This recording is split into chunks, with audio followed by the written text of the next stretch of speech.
assalamu aleykum wa rahmatullahi taala wa barakatuhu.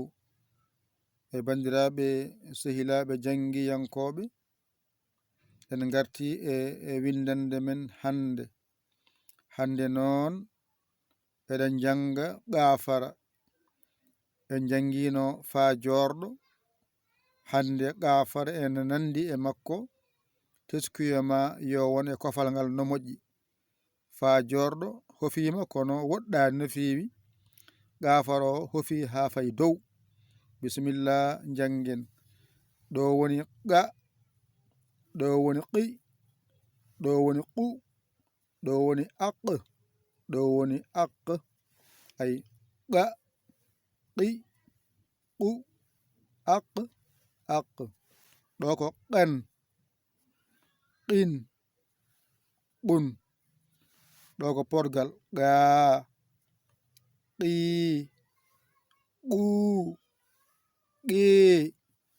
Ay nani ga, qi, qu, qi. Ngel ɗo toɓɓel ko masgal woni qi. Koye maggel mbawata arne waddu he geɗe baɗe noon. Ngel toɓɓel mbatta mege haqqille moƴƴinani. Ga, ga, qi, qi, qu, qu, aq, aq, aq, aq. Qen, qen, qin, qin, qun, qun.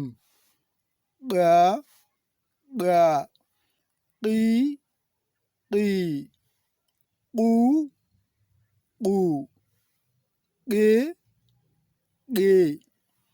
Ga, ga, qi, qi, qu, qu, aq, aq, aq, aq. Qen, qen, qin, qin, qun, qun. Ga, ga, qi, qi, qu, qu, qi, qi. Alhamdulillah timmi. Ƴettu kuɗol ma e karnema mbañotoɗa janga ɗigga.